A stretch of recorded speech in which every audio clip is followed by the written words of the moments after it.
I'm Wasteland Firebird, and we are driving around Los Angeles in a vintage Volkswagen bus, and we are visiting 3 vintage Los Angeles icons. I rented this bus on Turo.com. It's like Uber, except you get to drive, and the driver doesn't have to come with you. There's no one alive today that's 122 years old. So the last person that had seen the entire 20th century is already dead. I found out who it was. It's Nabi Tajima. Nabi Tajima was a Japanese woman. She lived to be 117 years old. She got to see every moment of the 20th century. She was the last person who did get to see every moment of the 20th century. Some people say no century is any better than any other. It's hubris to think that you live in a special time. We even have a cognitive bias that tends to make us assume that our time is really different. But what if you really did live in a different time? How would you know? It seems to me that maybe we can know. Because if you lived in a century where they invented the automobile and the airplane and vaccines and air conditioning and rockets that could fly all the way to the moon, satellites and cell phones and the internet, that maybe you really did live in a special time. Welcome to the 21st century, guys. We have the smartphone. It's amazing. But I mean, we've had 22 years. In the 20th century, they could have done a lot more with 22 years. And there's a reason for it. It was low-hanging fruit. There were just a lot of things that had not yet been discovered or invented. They got to work discovering those things and inventing those things. So Nabi Tajima was a very lucky woman. This little window here is blowing in cold air. It's 90 degrees Fahrenheit outside, and I have a chill. Why did they ever start putting air conditioning in cars? All they needed was this little window here. Close that, it's getting cold in here. There it is, the Randy's Donuts sign. We're going to Randy's Donuts.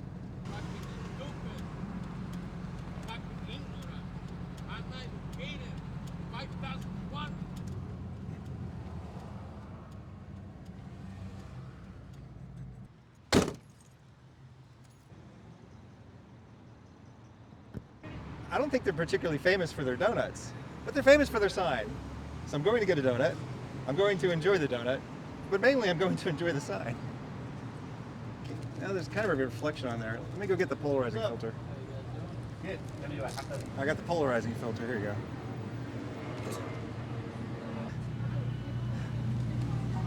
Yes, you get you. So what are you guys here for? Not just to come to Randy's. Not just to come to Randy's, but we had just a little business and pleasure. Okay, yeah. Well, that's kind of what we're doing too. Is we're visiting Los Angeles from Australia, from Sydney, Australia, and we're going to be visiting the Northeast and stuff too. But today we're going to hit a bunch of 3 famous Los Angeles locations. I got the toasted coconut.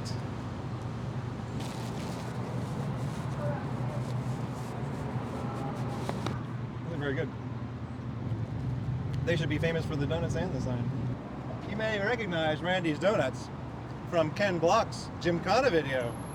He did donuts around the donut. Randy's is right by LAX. As you're coming in on the plane, you can see the big donut. I talked a little while ago about programmatic architecture. There's a trend in architecture where they would make the building look like the thing that they were selling in the building. And this is more an example of where the sign looks like the thing they're selling. Same kind of idea.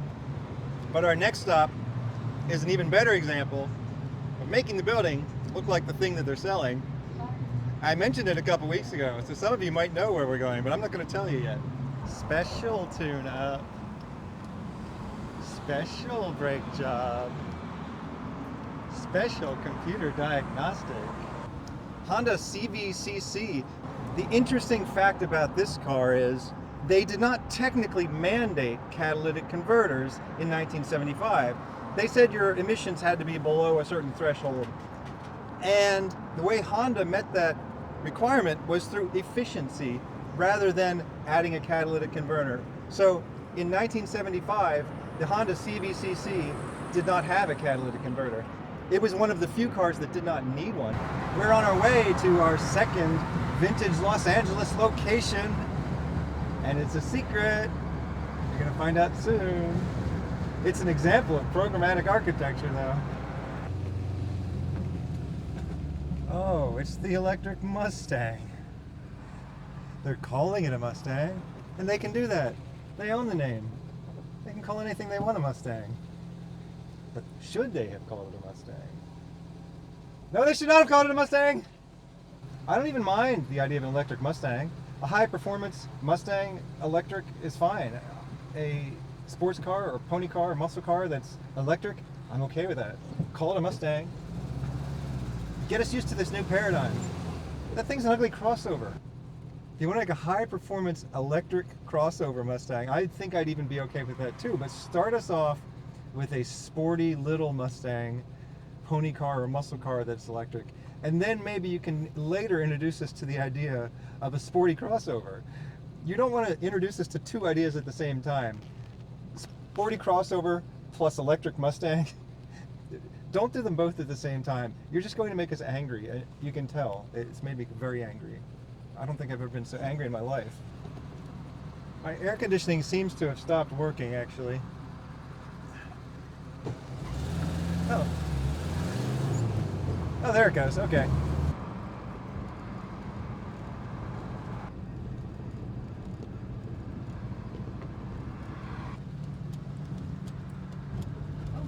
Tale of the Pup.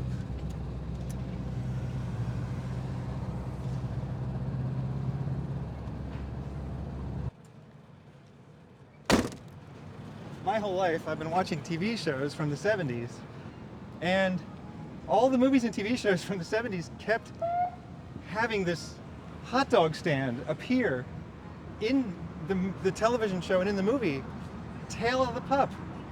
And so a couple years ago I looked it up and I said, whatever happened to Tale of the Pup? Tale of the Pup was out of business for a very long time, and only recently has it been restored and reopened. I feel like Jim Rockford right now. I'd like to get a 1976 Pup with relish. Allison Martino does a blog, Vintage Los Angeles. It's really a community. She has a Facebook page, Instagram page, all of that stuff. She has a YouTube channel. She did a little documentary about the restoration of the Tale of the Pup building. Tale of the Pup, where you can eat historical wieners. Polaris slingshot. Funny thing is, I actually got to test drive one of these before they even existed. I got to be in a focus group. Wait, I'm not supposed to reveal this actually. I think I had to sign a non-disclosure, but it was a long time ago, so I guess they can sue me if they want to. Anyway, it was a blast. This thing is great to drive. It's a three-wheeled motorcycle, and by having it be technically a motorcycle, they get around some requirements, like there's no need for airbags, but it has a steering wheel and you can sit in it, so it feels like you're driving a car, but it's technically a motorcycle, doesn't need airbags, and you don't have to wear a helmet in some places, but it doesn't matter, because if you were to be in an accident where you would be hitting your head, you wouldn't have a head anymore, because the whole vehicle would be upside down and your head would be gone.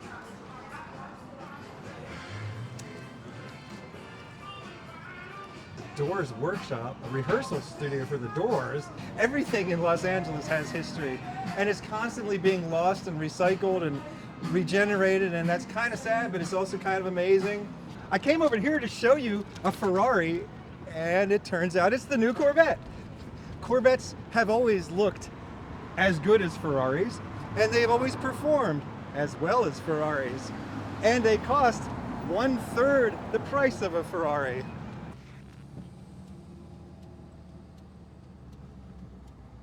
We're on our way now to the oldest McDonald's in the world. In some sense, the 20th century is gone forever now, but in another sense, we're always going to have a lot of it, because we invented photography and film shortly before the 20th century, and then we had moving pictures, and then we had color moving pictures, and as long as we can manage to preserve the archives of these moving pictures, we're going to have a record of what it was like to actually live in the 20th century. Hopefully this video will still be around in 50 years. And then this video will be a video of vintage Los Angeles.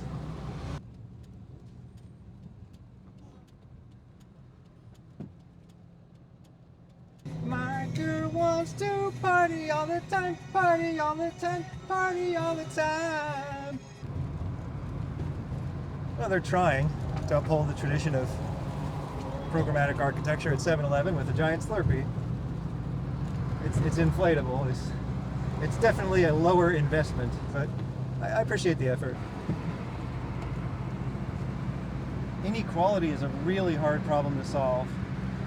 Every society that's ever existed that was equal was usually a society that was destroyed by war or something like that. There's never been a society where everybody was rich and everybody was equal. You're either going to have poverty for everybody, or you're going to have wealth for some people and poverty for some other people. Australia is a fine example of low inequality and a prosperous economy. If you go to the conservative website, heritage.org, they do a yearly index of economic freedom of countries. And Australia is more free than the United States. It's more of a free market than the United States. But it also has a better safety net, and it has less inequality. So Australia is doing something right. Tacoma, facile. Yegan, autos, todos.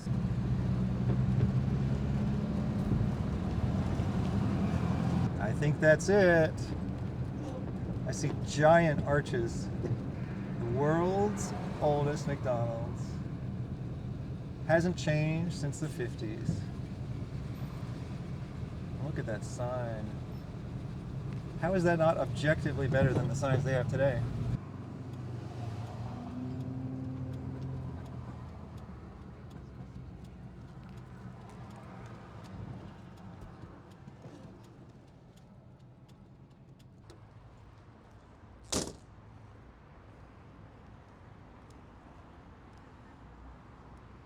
Why would you want to change this building?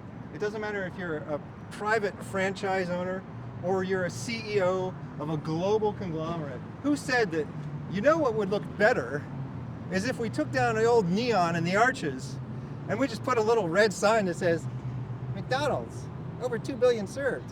An apple pie, and then the biggest supersized Dr. Pepper you can give me. And you can still get a red and yellow plastic straw. Get them while supplies last. We've been invaded by a bus full of nuns. A busload of nuns showed up, and so I naturally chose to speak to the busload of nuns, and I offered if they'd like to appear in a YouTube video where I asked them dumb questions, and they said there are no dumb questions, which I really appreciate. But they also said they would not appear on YouTube. But they also said they have their own YouTube channel, Salesian Sisters West. Check it out. It's all about education, and that's what I'm here for. I'm here to educate as well. I learned a lot about nuns today. I asked them why they wear the clothes that they wear, and I asked them what their job is, and do they have jobs besides being nun? Do they all live together? This is all stuff that could be on YouTube, but they didn't want to put this on YouTube. So you're just gonna have to wonder. You're gonna have to look this stuff up yourself. Next time you see a nun, talk to them, because they're very interesting. Uh-oh. Oh, this is an interesting development. Oh my goodness. Let me tell you what I was expecting to see.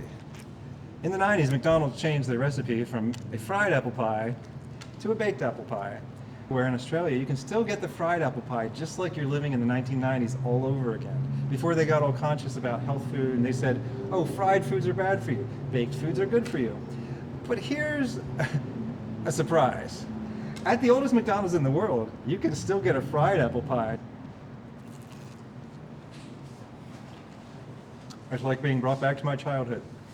When I went to Australia and I had one of these for the first time in Australia, it had been 30 years. I thought of one more question I wanted to ask them, so I went and I asked them. I said, what's your favorite thing about being a nun? And she says, it's an adventure.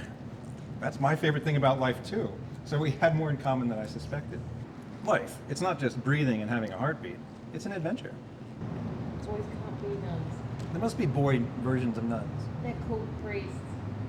I don't know. No, they're not called priests. No. Oh, God, now I have another question for them. Okay, I gotta ask them.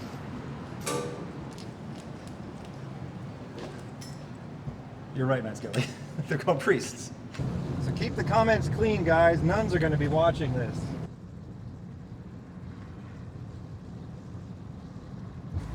I think you can get down there.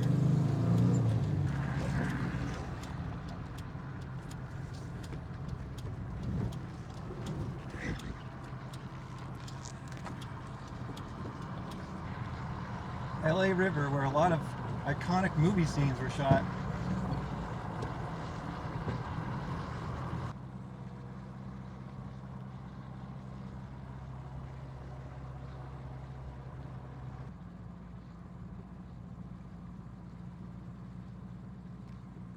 That McDonald's is a wonderful piece of history to have preserved, but they fought against becoming a historical landmark because when your building that you own is a historical landmark, they put all these restrictions on what you can and can't do with it. So there's no easy solution to how we can preserve history while also allowing people and businesses to have the freedom to do what they want or need to do with the property that they own. Absolutely everything you see around you will eventually be something special and old someday if it lasts long enough. Today I've eaten a donut, a hot dog, and a fried apple pie. I don't think I've ever craved a salad so much in my entire life. Vegetables.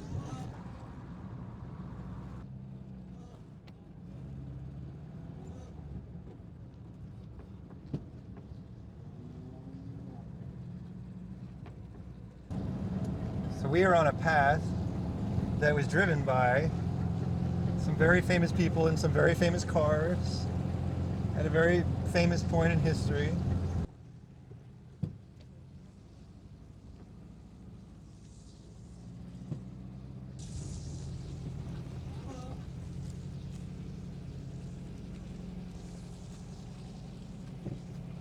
The Portofino Hotel, the finish line of the Cannonball Run. Every one of us makes our own little contribution in our own little way. It's not necessary for every one of us to do something great. But we should pay our respects to those who do great things. It's fine to stand on the shoulders of giants and enjoy the view, as long as you're not stabbing the giants in the neck. So today, we took a trip around Los Angeles to pay our respects to greatness. I'm Wasteland Firebird. Thank you for inviting me into your home or onto your portable device. Have a good night.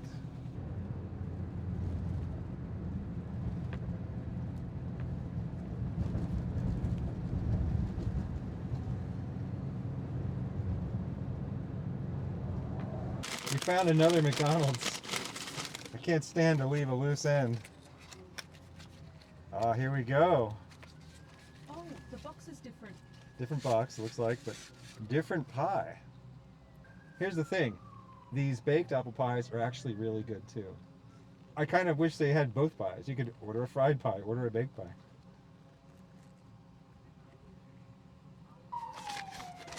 Let's go home and have a salad.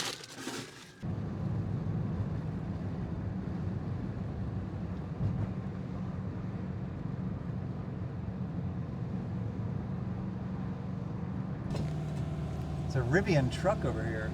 Yellow Rivian truck. It's electric. A good looking truck. I think they're made in the USA. Thanks to Matt Skelly for the camera work.